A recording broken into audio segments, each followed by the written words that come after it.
Hi everyone, my name is Kayla Carr and I'm the Grants and Community Engagement Coordinator here at the Greater Columbus Arts Council. Today's workshop, we are going to be talking about 2026 Cultural Festival funding. I'm going to go over the application questions and also the application process in our application portal. If you're new to cultural festival funding, this program provides funding for pre-existing cultural festivals that primarily reach or represent immigrant, refugee, and new American communities through the presentation of arts and cultural heritage traditions. So getting started, this is the homepage of our website, gcac.org. At the top, you will see a link to funding for artists and also for organizations. The GCAC calendar is also at the top right of the page, and you can click here to see important dates like grant deadlines and workshops. So whenever you're seeking out information about our available programs, we do always recommend that you start with the guidelines first. This is where you'll head over to the website and you'll look for organizations at the top of the page. You'll click on that and select funding for organizations from the drop-down menu. 2026 guidelines for organizational funding opportunities will be added here under grants and funding. Other helpful resources on this drop-down menu include links to workshops and events, studios and spaces, the application portal, and also opportunities for artists. So maybe you know of a job opening, a board opportunity, or maybe you're hosting a call for artists. This is where you can submit that call or those opportunities, and we will post it on our website to share. Once you've clicked on grants and funding, this is what you'll see. This page is a great way to look through each organizational program if you're in the market for a specific funding opportunity. You'll click on the title of a program to see a summarized description. So let's go ahead and click on 2026 Cultural Festival funding. And then here's what that summary will look like. You will have the grant's purpose, who the grant is open to, the grant's award amount, and also the important deadlines will be listed. There's also the option to click on full details or download a PDF. So for the purpose of this workshop, let's go ahead and click on full details. And then this is what the top of the official 2026 guidelines for cultural festival funding will look like. So the black bar at the very top includes that same high-level description that you saw on the previous slide. And then staff contact information is going to be listed on the left. That's where you'll see my name, Kayla Carr, and my email. The application portal is also linked within the bronze colored button at the very top right of the guidelines. And there are multiple sections as you scroll through that you can expand and read. It's super important to read through the guidelines entirely before you begin working on your application. You'll also see that notice at the top that indicates our current funding challenges.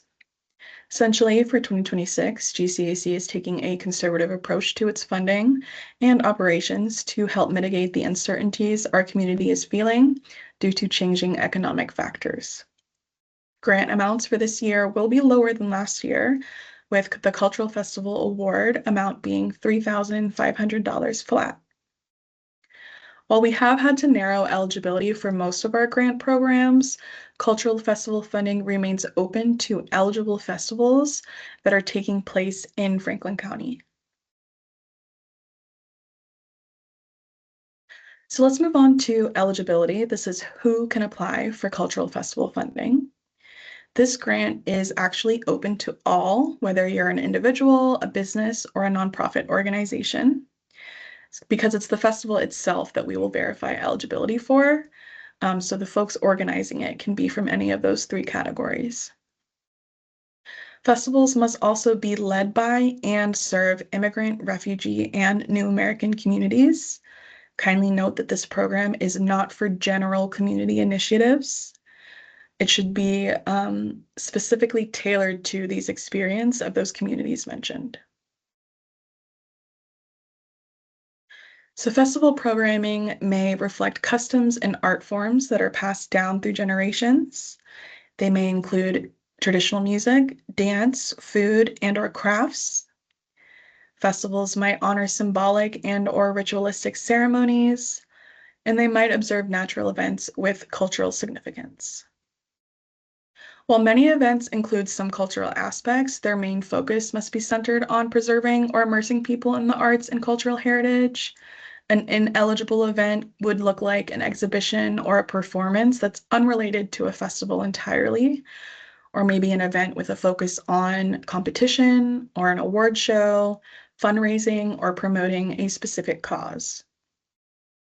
So some examples of festivals that we've funded in the past include Dia de los Muertos, that's a celebration of life and death.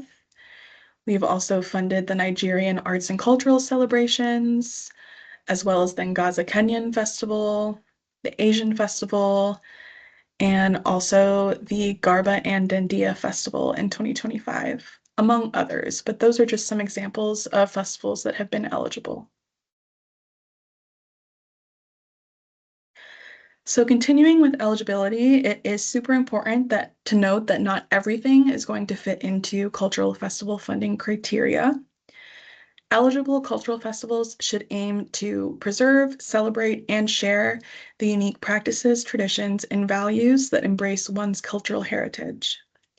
So festivals should engage the public in traditional ways of life and/or celebration, and also create space for authentic cultural expression, education, and dialogue. Festivals should also be for the broad public to be able to attend the event, and your festival can be free or it can be ticketed. You'll see here that festivals must take place in Franklin County. If you would like to double check your venue or your space location, please reach out to me and I can help you verify that the address is within Franklin County zoning.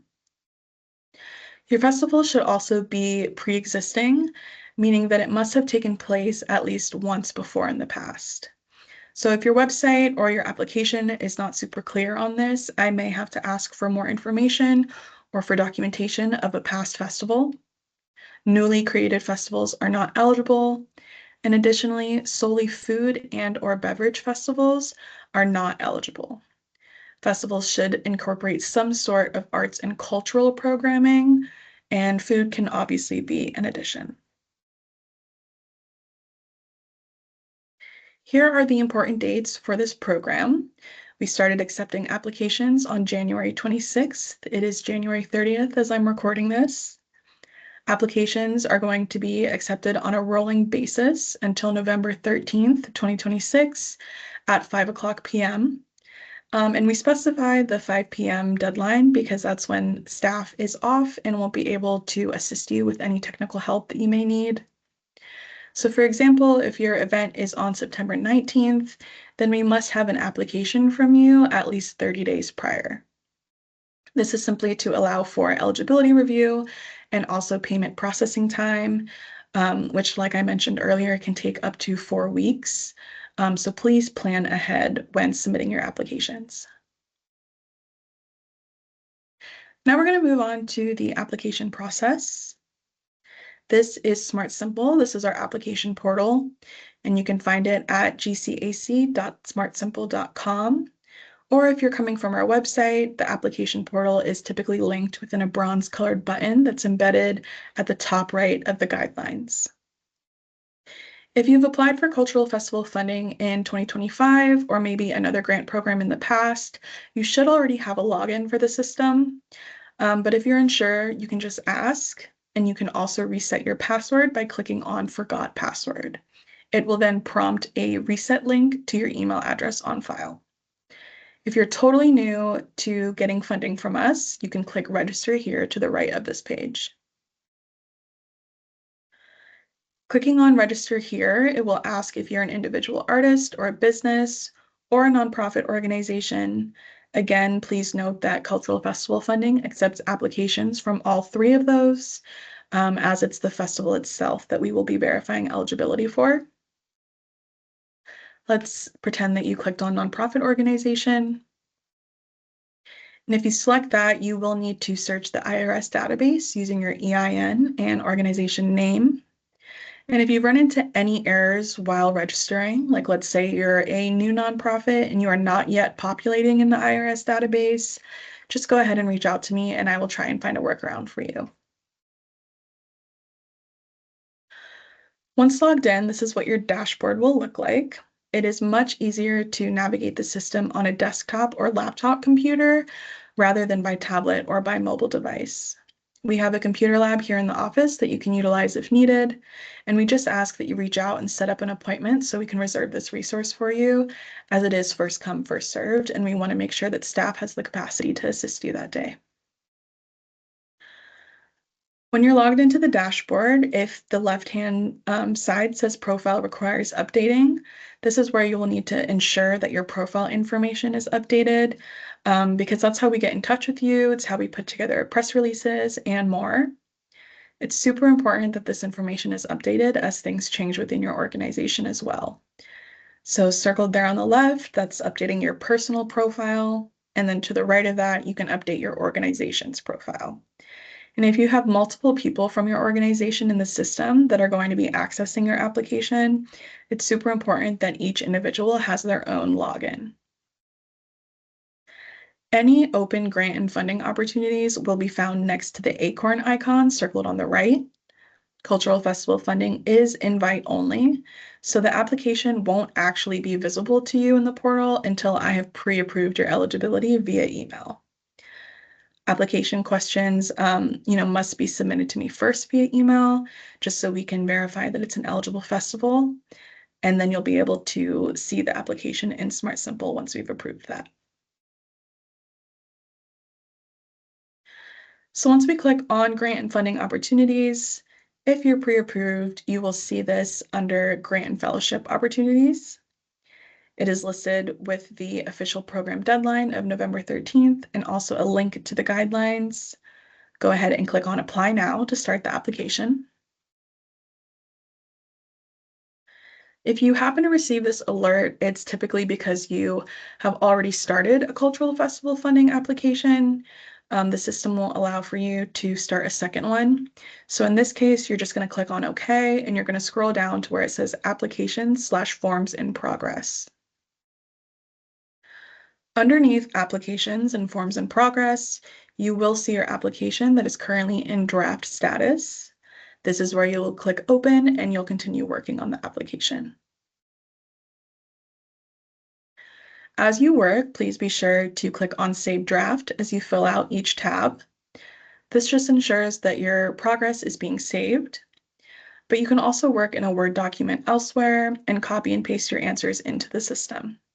That's always a good practice to have your answers backed up somewhere anyways. Clicking on Submit Application will officially submit it to grant staff. And if you click this by accident, just reach out to me so I can reset it back to draft for you. This is how the application will appear to you in Smart Simple. There is only that Overview and Application tab. You are not required to include a budget, so you won't see a section to fill a budget out. And we will ask the following questions, which are the same exact questions that you'll submit answers to via email. So here are the application questions in full. Please note that requests for funding must be received no later than 30 days prior to the festival's start date, and awards are subject to approval based on eligibility and available funding. Once again, please note that food and beverage festivals are not eligible on their own. And then to request festival funding of $3,500, please email me at kcar@gcac.org with answers to the following questions. We will ask for your festival name, the festival start date, and the festival end date. These are the dates that your festival is open and active and available to the public. We'll ask for your festival location. It must be within Franklin County. And we'll also ask for your festival website and/or social media. We'll ask for the primary leader's name, email address, and phone number. And then we'll also ask you to answer what culture does your festival represent and how are cultural heritage and the arts featured. When it comes to your attachments, you will upload supporting documents. And if you do not yet have supporting documents for the festival, you may upload flyers, promotional materials, and any relevant information from the past year's festival.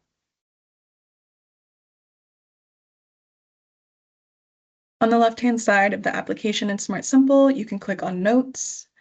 Clicking the plus sign next to New Note will allow you to start writing a note to grant staff. You can also just reach out to us directly at grants@gcac.org. You select Note to Council, type in your subject, and then type in the content of your note.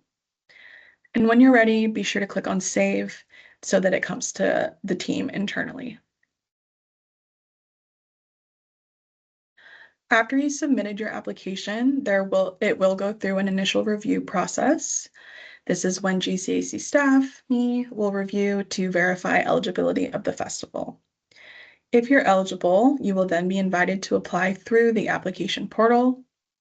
And then once the application has been submitted in Smart Simple, applicants will then be notified by email of the application award status. After you're awarded, there will be a contract that specifies the terms of the grant, and it will be available in the application portal by clicking the Contracts to Complete button.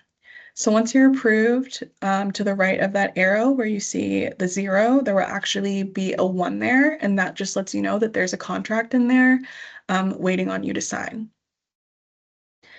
And then following the receipt of your digitally signed grant agreement, grantees will receive 100% of their grant award, which is $3,500. And for faster and dependable delivery, all payments will be issued through ACH direct deposit, and banking information is collected, or if you've been in the system before, you can update it with any changes. And then we hold this information within your organization's profile, and we store it securely in Smart Simple. Again, please note that payments may take up to 4 weeks to be processed. And lastly, these are your publicity requirements. So once you're awarded, we just ask that you say thanks in a public way. GCAC requires that all organizations and artists receiving funding demonstrate the public value of the arts by making others aware of awards received and acknowledging public funders. So cultural festival funding grantees should credit GCAC for all events associated with the festival, detailed in the application, utilizing website pages, social media posts and events, print materials, curtain speeches, e-newsletters, and on-site signage. And if you want more information regarding publicity requirements, you can head to gcac.org and refer to Appendix A for more details. And that's all I have for you today in this Cultural Festival Funding Workshop. This is our contact information for both me, the coordinator, and the program staff contact. You can reach me by phone at 614-221-8569 or by email at kcar@gcac.org. Then you can also reach grant staff at 614-221-8806 or grants@gcac.org. Thank you.